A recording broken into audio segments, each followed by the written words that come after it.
She was 14 years old. 11 people died. Those two facts sit side by side in the record. They do not explain each other, and they do not make sense easily. In 1958, a teenage girl found herself at the center of one of the most disturbing crime stories in American history. Not because she pulled a trigger, not because she planned a killing, but because she was there present, silent, and alive, while others were not. Years later, the courts would make a decision, the headlines would make a judgment, but the question that refuses to disappear is quieter and far more unsettling. Was she a victim of fear, control, and survival?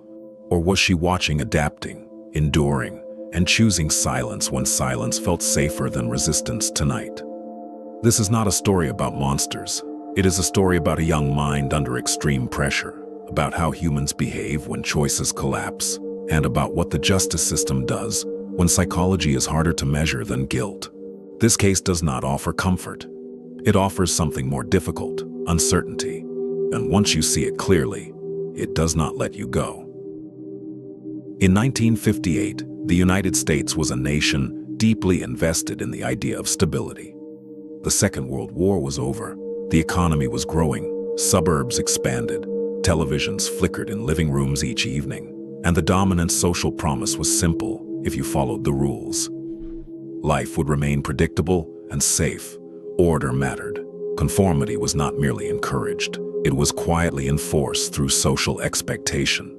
Communities trusted institutions, schools, churches, courts, and police to maintain boundaries and resolve problems before they became visible. Crime, especially violent crime, was widely believed to be something that belonged elsewhere, in big cities, in unfamiliar places, not here.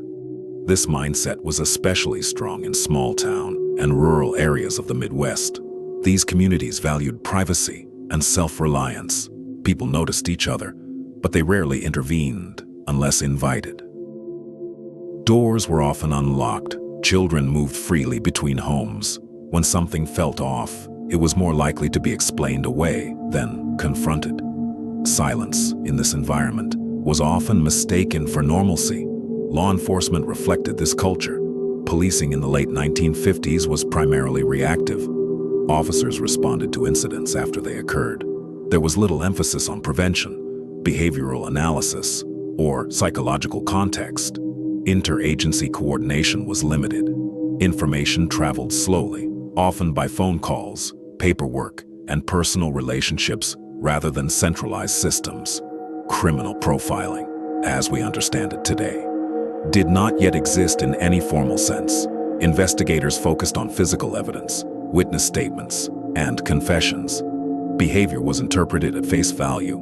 If someone appeared calm, they were assumed to be calm. If someone did not ask for help, it was often concluded that they did not need it. This approach left little room for understanding trauma, particularly psychological trauma in young people. Concepts such as coercive control, trauma bonding, or survival compliance had not entered mainstream psychology, let alone courtrooms. Youth were expected to obey authority figures and older individuals. If they failed to resist wrongdoing, that failure was often framed as a moral choice rather than a psychological response. Crimes involving young people were therefore frequently misread through adult moral frameworks. The legal system asked questions like, "Why didn't you run? Why didn't you tell someone? Why didn't you refuse?" These questions assume that fear behaves rationally, that danger announces itself clearly, and that choice remains intact under extreme pressure. But in reality, fear often narrows perception. It shortens time. It reduces options.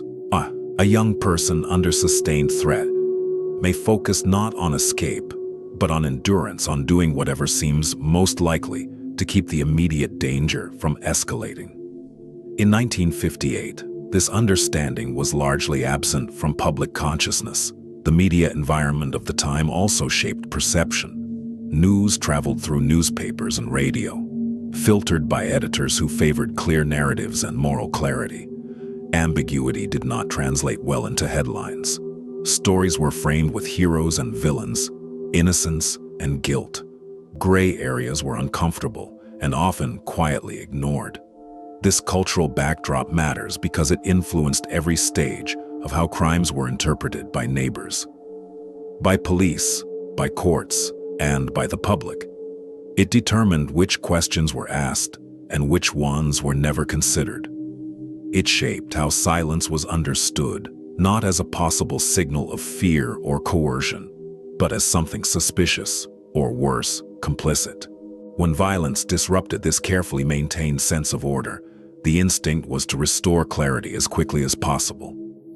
Identify the threat. Remove it. Close the case. The idea that a crime could emerge from ordinary environments, involving ordinary people, challenged the foundational belief that safety was guaranteed by conformity. This is the world in which this case unfolded, not a landscape of obvious warning signs or systemic awareness, but a quiet social system that trusted appearances and underestimated complexity. A time when psychological nuance lagged far behind legal judgment, and a time when silence, especially from the young, was rarely understood as anything other than consent or guilt. Understanding this context does not explain the crime, but it explains how the crime was seen and why, from the very beginning, certain interpretations became almost inevitable, while others were never fully explored. Before this case became a subject of court transcripts, academic debate, and public controversy, it existed as a collection of ordinary lives moving through ordinary days. The victims were not symbols. They were parents who woke up early, prepared meals, went to work, and worried about bills. They were children whose lives were shaped by routine school schedules, family rules, familiar rooms. Their days were not marked by danger, but by repetition. Nothing in their daily patterns suggested that they were standing at the edge of a historical crime story. In many ways, that ordinariness is the most unsettling detail. Violence did not enter their lives through chaos or obvious warning signs. It entered quietly, interrupting routines that looked, from the outside, no different from those of countless other American families in the late 1950s. This matters because it reminds us that the story begins not with criminal intent, but with people who had no reason to believe their world was about to fracture. The individuals who would later be placed at the center of the case must also be introduced carefully, without dramatization, and without reducing them to labels that came later. Charles Starkweather was a young man shaped by his environment, his age, and his limitations. At the time, he was not yet defined publicly by the crimes that would follow. He was seen by those around him as troubled, volatile, and socially isolated, but not necessarily extraordinary. He existed within the margins of his community rather than outside it. His presence did not immediately signal catastrophe. Carol Ann Fugate was 14 years old. That fact alone demands restraint in interpretation. She was still a child by any developmental standard, legally, cognitively, emotionally. Her world was shaped by adults, parents, teachers, authority figures, and, eventually, an older boyfriend. Her identity at that moment was not fixed. It was still forming, still reactive to external influence, still dependent on approval and safety provided by others. Their relationship existed within a clear imbalance of age, experience, and power. That imbalance does not automatically determine responsibility, but it cannot be ignored. In 1958, such dynamics were rarely discussed in psychological terms. They were more often viewed through moral or social lenses. Obedience, loyalty, misbehavior. What is important at this stage is not what either person would later be accused of, but how they moved through the world before the violence escalated. They occupied familiar spaces. They interacted with others without raising alarms. Nothing about their daily presence demanded intervention.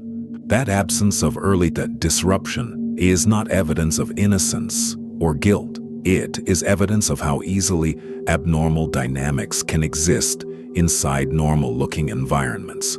This is where the central tension of the case begins to take shape. At what point does responsibility emerge? And at what point does control erode it? When does agency remain intact? And when does survival override it? These are not questions that can be answered by looking only at outcomes. They require attention to context, to development, and to the limits of choice under pressure. A 14-year-old's silence does not carry the same meaning as an adult's silence. A young person's compliance does not necessarily reflect agreement. It may reflect fear, confusion, or a belief that resistance would make things worse. The justice system, however, is built to assess actions more easily than internal states. Courts rely on what can be seen, heard, and documented. Psychology, especially developmental and trauma psychology, often lags behind legal judgment. In this gap, complex human behavior can be flattened into simpler narratives. That flattening would come later. At the beginning, there were no headlines, no labels, no clear roles of victim or perpetrator assigned to everyone involved. There were only people moving through their lives, unaware of how their names would eventually be remembered. The case would later be reduced to headlines, but it did not begin that way. When reconstructing this case, the first responsibility is restraint. The historical record provides dates, locations, and outcomes. It does not provide motive, internal states, or complete context. To understand what follows, we must separate what is confirmed from what is assumed, and what is documented from what is interpreted. The confirmed timeline begins in early 1958 with the deaths of members of Kirill and Fugate's immediate family. These events mark the point at which private domestic space gives way to public investigation. Law enforcement records establish that the deaths occurred within the family home and that Charles Starkweather was responsible for the killings. The record also confirms that Kirill and Fugate was present in the period surrounding these events. Beyond that, the documentation becomes thinner. The sequence of movements is clearer than the dynamics inside the home. Following the initial killings, Starkweather traveled across state lines. Additional victims were encountered over a short span of time. Each subsequent death is supported by physical evidence, witness accounts, and, later, Starkweather's own statements. These are not disputed facts. What varies is how Fugate's presence during portions of this period is interpreted. The record confirms locations and approximate timing. It confirms that the two moved together at various points, appearing in public spaces, interacting with others, and continuing to travel. It also confirms that Fugate did not independently contact authorities during this period. These are observations, not explanations. Arrest occurred after a traffic stop and pursuit involving Starkweather. He was taken into custody, questioned, and charged. The legal process that followed was swift by modern standards. Starkweather was tried, convicted, and sentenced to death. His execution closed the legal arc of his involvement. Fugate's legal trajectory unfolded differently. She was arrested, charged as an accomplice, and prosecuted separately. The court relied on a combination of physical evidence, testimony from witnesses who had seen her during the spree, and interpretations of her behavior. Her claim that she was being held against her will was recorded, but not accepted as determinative. It is important to pause here and note what the record does not confirm. It does not confirm the nature of conversations between Starkweather and Fugate during periods when they were alone. It does not confirm the presence or absence of threats at specific moments. It does not confirm Fugate's psychological state as events unfolded. These gaps are not oversights. They are structural limitations of evidence-based reconstruction. Witness testimony adds another layer of complexity. Several individuals recalled encounters with the pair that appeared calm or unremarkable. These accounts were later used to suggest that Fugate had opportunities to seek help. What they cannot tell us is what she believed would happen if she did. Later interpretations by prosecutors, journalists, and commentators often treated the timeline as a moral narrative. Movement was read as choice. Proximity was read as agreement. Duration was read as intent. These interpretations may feel intuitive, but they are not the same as confirmed fact. A timeline can tell us when people were together and where they went. It can tell us who was present when certain events occurred. What it cannot reliably tell us is why someone stayed, what they feared, or how they calculated risk in real time. This distinction matters because the psychological tension of the case does not live in the acts themselves. It lives in the spaces between them, in the moments when nothing visible happened, when decisions were internal, and when silence replaced action. The record documents movement across geography and through the justice system. It does not document the invisible negotiations that may have been taking place inside a 14-year-old mind. The timeline tells us when, but not why. Understanding this limitation is essential. Without it, the chronology becomes misleadingly complete. With it, the timeline remains what it truly is, a structural outline, necessary but insufficient, upon which deeper analysis must be carefully and humbly built.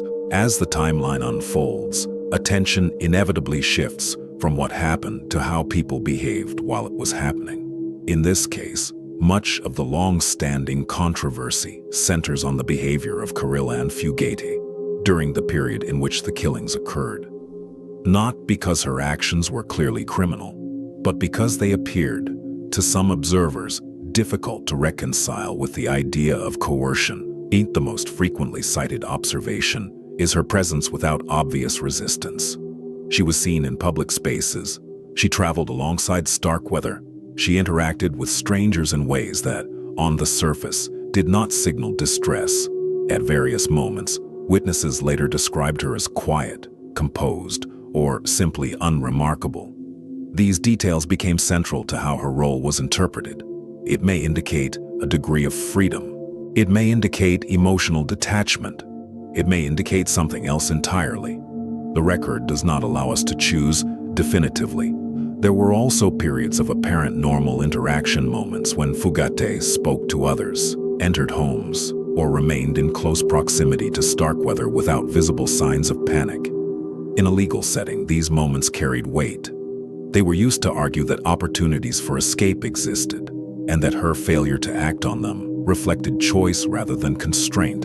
But this interpretation rests on a critical assumption that fear is always visible, and that danger is always recognized by outsiders in the same way it is experienced internally. Law enforcement assumptions of the era reinforced this view. In the late 1950s, visible compliance was often interpreted as consent. If a person followed instructions, stayed close, and did not ask for help, investigators tended to conclude that no coercion was present. Psychological nuance, especially in young individuals, was rarely considered relevant unless it manifested as overt hysteria or physical resistance. This framework left little room for understanding fear that operates quietly. From a psychological perspective, lack of escape does not equal lack of fear. Fear can immobilize. It can narrow attention to immediate survival rather than long-term outcomes. In some cases, remaining compliant may feel safer than attempting to flee, particularly when the perceived threat is unpredictable or severe. It suggests, but does not confirm, that Fugate may have been operating under a survival strategy rather than making free, unpressured choices. Modern psychology recognizes patterns in which individuals, especially minors, adapt to ongoing threat by minimizing conflict, mirroring calm behavior, or suppressing visible distress. These responses are not intuitive to observers who are not experiencing the same risk. In 1958, such patterns were largely absent from investigative thinking. At the same time, it would be inaccurate to replace one certainty with another. The available evidence does not allow us to conclude definitively that Fugate was coerced at every moment. The record is silent on the exact nature of conversations between her and Starkweather when they were alone. It is silent on whether threats were explicitly made, implied, or internalized.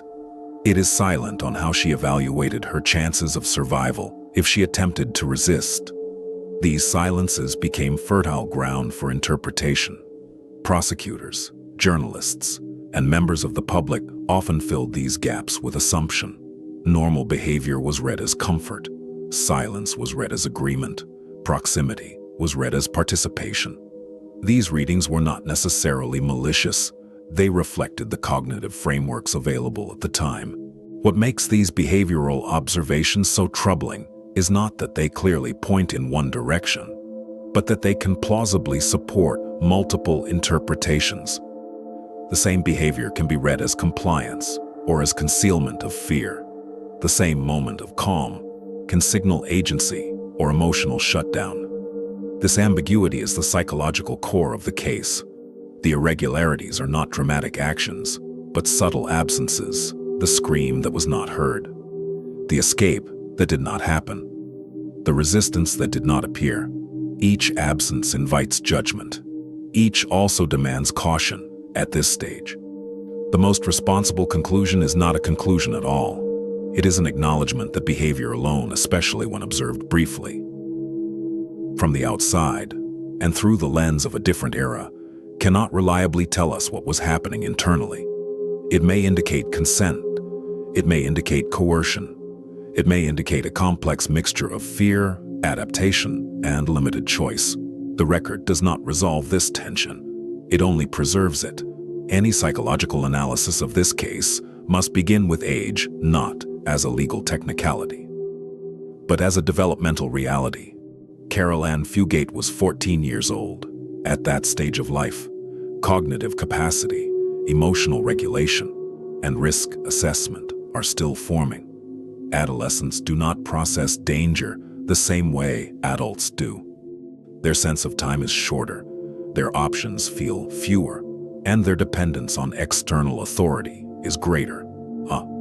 These limitations do not excuse behavior, but they shape it in profound ways.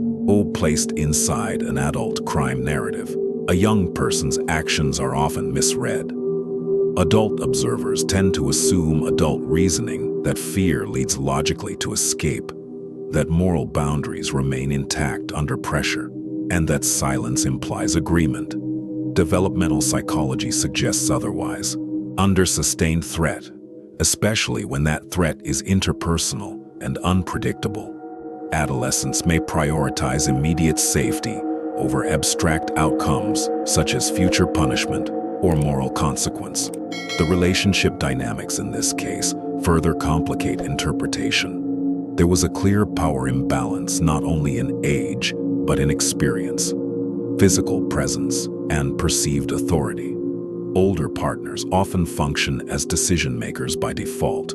For a younger individual, especially one seeking approval or protection, resistance can feel both dangerous and futile. The imbalance does not determine guilt or innocence, but it alters the field in which choices are made. Modern psychology offers several frameworks that may help us think about such dynamics. These concepts were not available to courts in 1958, and any application here must be cautious and explicitly limited. One such framework is coercive control, a pattern in which dominance is maintained not solely through overt violence, but through intimidation, unpredictability, and the erosion of perceived alternatives. Coercive control does not require constant threat. Often, the possibility of harm is enough. If such a dynamic existed here, it may indicate that compliance functioned as a safety strategy rather than a moral alignment. Another relevant concept is trauma bonding, in which periods of fear are interspersed with moments of calm or apparent normalcy. This fluctuation can deepen psychological attachment and confusion, particularly in young people. It suggests, but does not confirm, why an individual might remain close to a dangerous person, even when opportunities for distance appear to exist. A third concept is learned compliance, a behavioral adaptation, in which an individual comes to believe that resistance worsens outcomes. Over time, compliance becomes automatic, not because danger has disappeared, but because the cost of defiance feels too high. This response is well documented in hostage situations and abusive relationships. It does not require conscious calculation. It develops through repeated reinforcement. These frameworks offer possible explanations, not diagnoses. The record does not allow us to confirm their presence. It does, however, allow us to consider them as lenses, ways of understanding how behavior that appears irrational or immoral in hindsight may have felt adaptive in the moment. It is important to acknowledge why these ideas were absent from 1958 courtrooms. Psychology as a discipline was still largely focused on pathology, not trauma. The concept of post-traumatic stress was not formally recognized. Adolescent development was poorly understood outside educational settings. Courts were oriented toward action and outcome, not internal state. Behavior was evidence. Psychology was secondary, if considered at all. This historical gap matters because it shaped how Fugate's behavior was interpreted. Silence was read as consent. Proximity was read as participation. Survival behavior was read as moral failure. These interpretations were not necessarily cruel, but they were constrained by the knowledge of the time. At the same time, there are clear limits to retrospective analysis. We cannot reconstruct Fugate's internal experience with certainty. We cannot know what she believed would happen if she resisted. We cannot reliably separate fear from choice at each moment. Any attempt to do so risks projecting modern understanding onto incomplete data. For that reason, this analysis must remain ethically grounded. This analysis does not absolve, it contextualizes. It does not rewrite legal outcomes. It examines human behavior within constraint. It does not claim certainty. It acknowledges complexity. The central question is not whether a 14-year-old should have acted differently. It is whether we can accurately judge how much choice remained available to her at all. In many criminal cases, analysis focuses on action, what someone did, when they did it, and how. In this case, however, the most consequential details are defined by omission. What did not happen has carried as much weight as what did. Carol Ann Fugate did not flee. She did not alert others when she was in public spaces. She did not separate herself from Charles Starkweather while the opportunity appeared to exist. These omissions became central to how her role was judged. To observers then and now, they raise a persistent question. Why not? Why not run? Why not speak? Why not create distance when distance seemed possible? From a psychological perspective, inaction is not empty. It can be as meaningful as action, particularly under sustained threat. One relevant concept is fear conditioning. When an individual is exposed to unpredictable danger, the nervous system learns quickly which behaviors reduce immediate risk. If compliance, stillness, or silence coincides with survival, those behaviors are reinforced. Over time, the body responds before conscious thought has time to intervene. Escape may feel less like an option and more like a provocation. Another factor is cognitive narrowing. Under extreme stress, attention contracts. The mind focuses on the present moment rather than future outcomes. Long-term consequences, legal, moral, or social, become abstract. What matters is getting through the next hour, the next interaction, the next decision. In this state, opportunities that seem obvious in hindsight may not register as viable choices at all. There is also what psychologists sometimes describe as survival alignment, a state in which an individual unconsciously aligns behavior with a perceived source of threat to reduce harm. This does not require agreement or loyalty. It is a pragmatic adaptation. Staying close, appearing calm, and avoiding disruption may feel safer than introducing uncertainty through resistance. These patterns are not speculative inventions.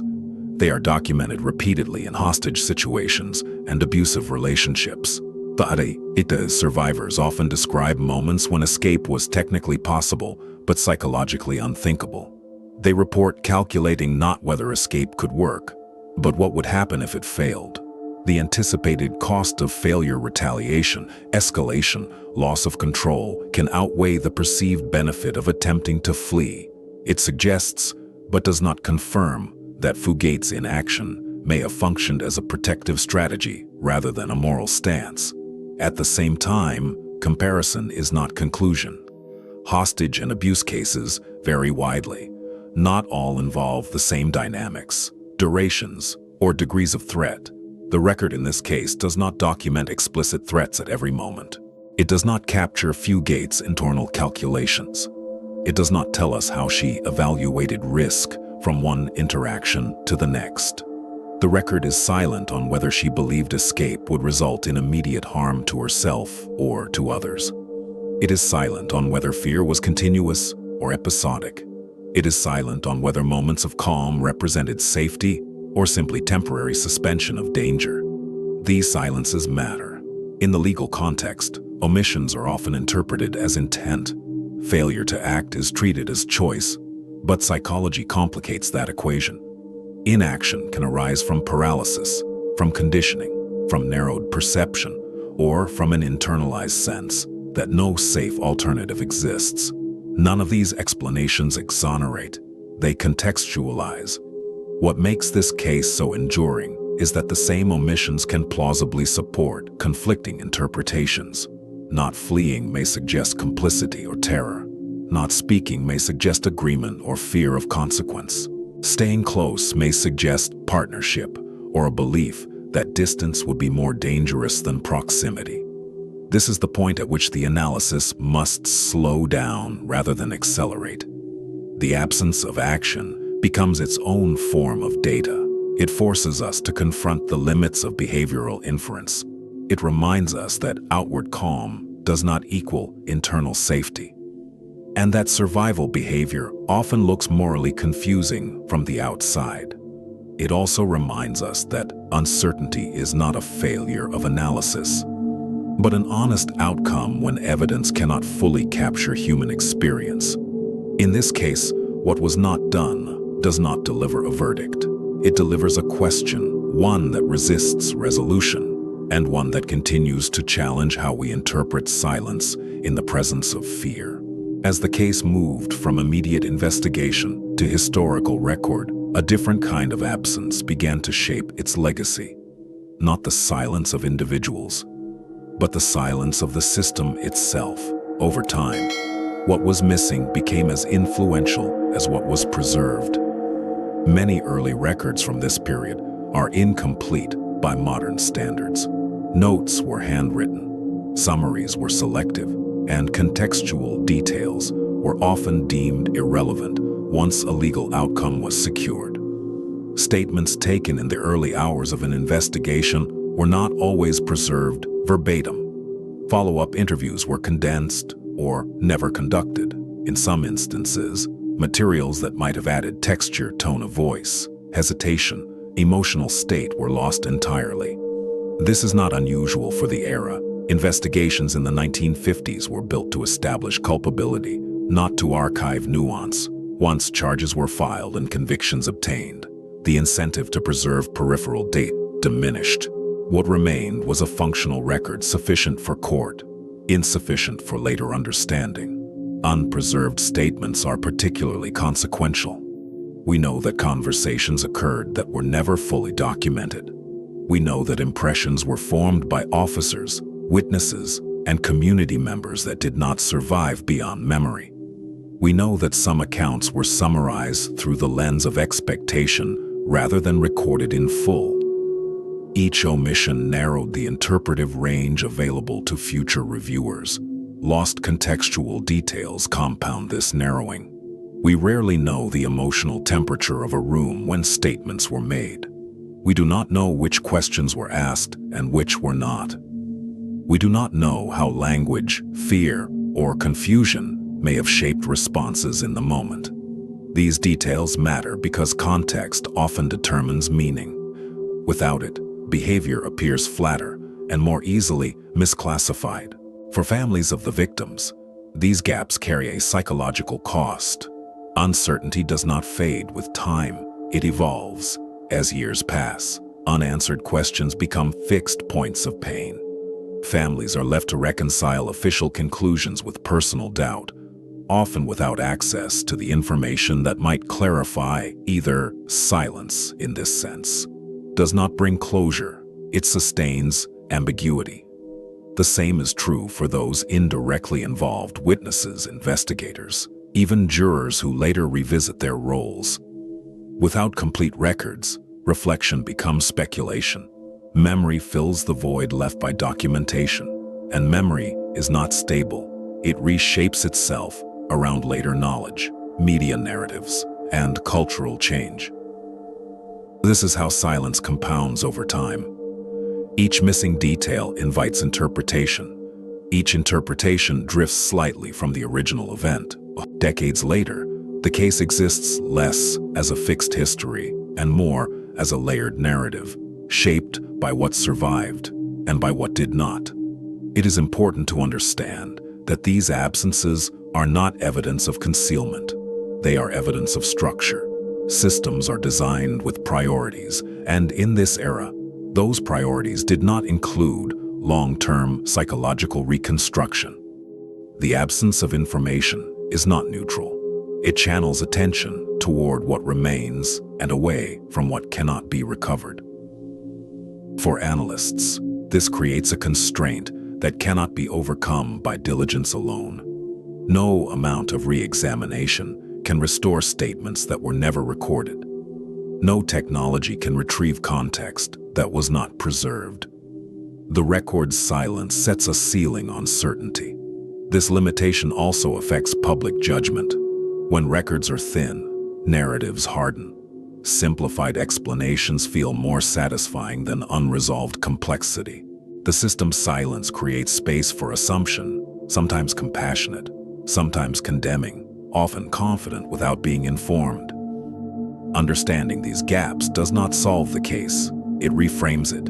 It reminds us that what we are analyzing is not the event itself, but a partial representation shaped by institutional practices of a specific time and place. The story we inherit is incomplete by design. And within that incompleteness, silence becomes active. It influences how responsibility is assigned, how behavior is interpreted, and how history remembers those involved. The absence of information is not neutral. It is one of the most powerful forces in the case, and one that cannot be interrogated, only acknowledged. To understand how this case was adjudicated, it is necessary to understand the justice system as it functioned in the late 1950s, not as we might wish it had operated, but as it was structured to operate. Courts do not exist outside culture. They reflect prevailing beliefs about responsibility, maturity, and morality, and they translate those beliefs into procedure. Juvenile justice norms of the era were markedly different from those we recognize today. While age was acknowledged as a legal category, it was not consistently treated as a psychological one. Adolescents were often viewed through a moral lens, rather than a developmental one. The question was not how capacity might be limited by age, but whether behavior aligned with expectations of obedience and restraint when it did not. Deviation was framed as willful rather than constrained. This framework mattered profoundly in cases involving serious crime. When violence entered the picture, the system tended to collapse distinctions quickly. The urgency to assign responsibility intensified, and the flexibility typically afforded to youth narrowed. In practice, young defendants could be treated as adults if their proximity to the crime felt morally threatening to public order. Gender expectations further shaped interpretation. In mid-century America, femininity was closely associated with passivity, innocence, and emotional transparency.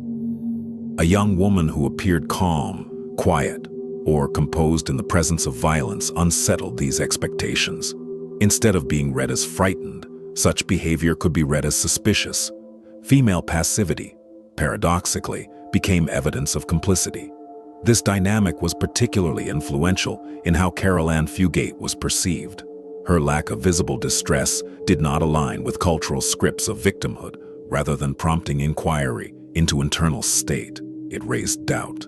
Silence became something to explain away, not something to understand. Public pressure amplified these tendencies. High-profile crimes generated fear, and fear demanded resolution. Communities wanted reassurance that boundaries still existed, that responsibility could be clearly assigned, and that order would be restored. In such an environment, ambiguity was destabilizing. It threatened the notion that the system could reliably distinguish between innocence and guilt. As a result, nuance was structurally discouraged. Legal proceedings favored narratives that were coherent, decisive, and morally legible. Gray areas complicated verdicts. Psychological uncertainty slowed outcomes. Courts were incentivized to reduce complexity rather than expand it. This preference shaped evidentiary emphasis. Observable actions carried more weight than inferred mental states. Behavior was treated as transparent, even when it was not. The possibility that fear might produce stillness rather than flight was not easily accommodated within legal reasoning that equated action with intent. Decisiveness was not merely a stylistic preference, it was a functional requirement. Courts needed to conclude cases. Sentences needed to be imposed. The system was not designed to hold questions open indefinitely. When faced with incomplete data, it resolved uncertainty through judgment rather than suspension. From a modern perspective, this approach can feel blunt, but it is important to recognize that it was not aberrant. The system did not fail uniquely. It operated as designed. Its design prioritized closure over complexity, accountability over interpretation, and visible order over invisible psychology. This does not mean the outcomes were just or unjust.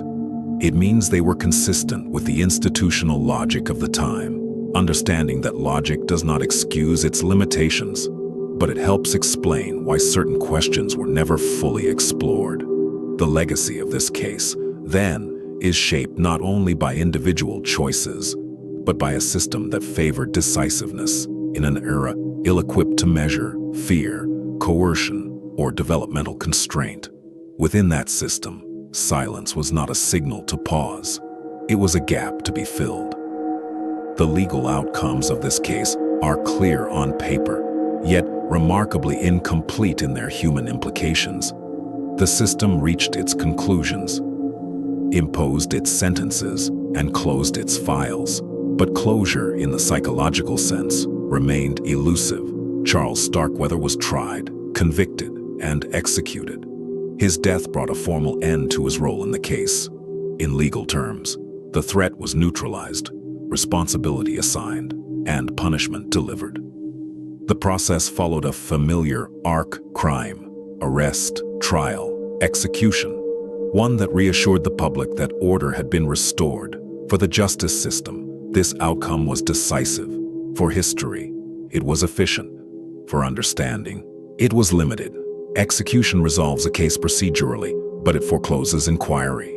Once Starkweather was gone, there was no opportunity to test contradictions in his statements, no way to revisit motive under different frameworks, no possibility of clarifying how power and fear may have operated in private moments. What remained were transcripts and recollections, frozen in time. Carol Ann Fugate's outcome unfolded more slowly. She was convicted, sentenced, and served approximately 17.5 years in prison. Before her release, unlike Starkweather, she lived on into adulthood, into a world that had already decided who she was. Her sentence satisfied the legal requirement for accountability. It also ensured that the ambiguity at the heart of the case would persist. Prison did not clarify her role. It reinforced the label attached to her. Upon release, she did not re-enter society as a private individual, but as a figure already defined by public narrative. This is where the gap between public memory and lived reality becomes stark. Public memory simplifies. It reduces people to their most extreme associations. Names become shorthand for events. Over time, nuance erodes. The distinction between presence and participation, between fear and intent, fades into a single, stable image. In this case, that image hardened early and proved resistant to revision. Lived reality is more complex. It unfolds across decades, shaped by consequences that are rarely visible to outsiders. For Fugate, life after release meant existing under a permanent shadow, one where explanations were seldom welcomed, and ambiguity was interpreted as evasion. The sentence ended. The judgment did not. This persistence of labels reveals something important about how societies process crime. Legal conclusions carry authority, but they also create narratives that outlive the facts that produce them. Once a role is assigned killer, accomplice, victim, it tends to remain fixed, even as understanding evolves. The danger lies in mistaking legal finality for psychological truth. Courts answer specific questions. Was a law broken? Who is responsible? What punishment applies? These questions are necessary for governance. They are not designed to capture internal experience, developmental constraint, or survival behavior. They do not measure fear, confusion, or perceived lack of choice. This is why the observation bears repeating legal conclusions are not psychological conclusions. A verdict can be correct within its framework and still fail to explain human behavior fully. A sentence can satisfy procedural justice while leaving moral and psychological questions unresolved. In this case, the outcomes closed the legal chapter, but they did not close the story. What remains is a tension between what was decided and what was understood, a tension that does not dissolve with time.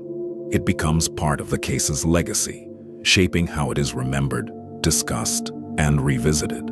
At the end of a long analysis, there is often an expectation of resolution, a final insight that clarifies what truly happened and why. This case resists that expectation. Its enduring significance lies not in what it resolves, but in what it refuses to settle. There are things we know with confidence. We know the sequence of events that led to multiple deaths. We know who was present and who was convicted. We know how the justice system responded, and we know the outcomes it produced. These facts are not in dispute. There are also things we can cautiously infer. We can recognize the developmental limits of adolescence. We can acknowledge the possibility of coercive dynamics and survival behavior. We can see how cultural norms and institutional design shaped interpretation. These insights add depth, but they do not close the case. And then there is what we do not know. We do not know what was said in private moments when no witnesses were present. We do not know how fear was experienced from one hour to the next. We do not know which options felt available and which felt impossible. The record is silent on these points, and that silence cannot be filled responsibly with certainty. Living with this ambiguity is uncomfortable. It challenges a common impulse in true crime storytelling, the desire to sort people cleanly into categories and emerge with moral clarity. But discomfort is not failure. In this context, it is honesty. Understanding a case deeply does not require solving it completely. In fact, insisting on a definitive answer where evidence does not support one risks doing harm. It flattens human behavior into caricature and turns uncertainty into accusation or absolution. Both moves are distortions. A more ethical approach is to hold multiple possibilities at once, to accept that a person can be legally guilty and psychologically constrained, that survival behavior can look like complicity, that systems can function as designed and still leave essential questions unanswered. This approach does not ask the audience to suspend judgment indefinitely. It asks for humility, for recognition that some aspects of human experience resist reconstruction, especially across decades and cultural change. The value of revisiting this case lies precisely here, not in rewriting history, but in refining how we interpret it, not in reaching a verdict, but in understanding the limits of verdicts themselves, not in finding comfort, but in developing tolerance for uncertainty. In the end, this story is not about monsters or heroes. It is about ordinary people caught in extraordinary circumstances, and about institutions that responded with the tools they had. It is about silence, personal, cultural, and structural, and the meanings we assign to it. The case remains unresolved in the way that matters most. And perhaps that is its final lesson, that some questions endure, not because we have failed to answer them, but because answering them fully either may be beyond our reach. What we are left with is not certainty, but understanding. And sometimes that is the most honest ending a true crime story can offer.